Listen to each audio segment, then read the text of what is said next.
இந்த கதையை நீங்கள் மனதோடு கேட்டால் அது ஒரு மரம் போல நிழல் தரும். ஒரு பசுமை வனம். சரி, கதைக்குள்ள போகலாமா? ஒரு நன்கு வளர்ந்த காட்டின் நடுவில் பெரிய மரங்கள் எல்லாம் அடர்ந்த பசுமையுடன் இருந்தன. அந்த காட்டில் ஒரு சிறிய வாத்தியார் மரம் இருந்தது.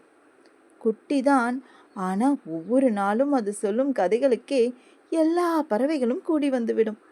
ஒரு நாள் ஒரு குழந்தை கார்த்திக் அந்த மரத்தடியில் சோர்வாக அமர்ந்திருந்தான்.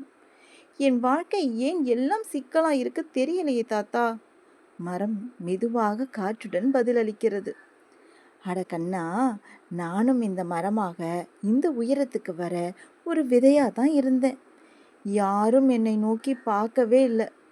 மழை என்ன அடிச்சுது, பனிக்காற்று என்ன வாட்டுச்சு. ஆனா நான் என் வேர் போட்டேன்.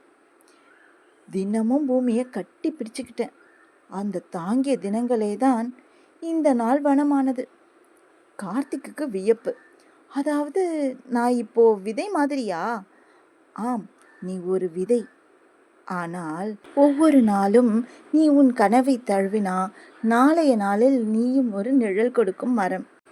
உடனே கார்த்திக் ஒரு விதையை கையில் எடுத்து மண்ணில் புதைத்தான். அதுவே அவனது புது பயணத்தின் தொடக்கம்.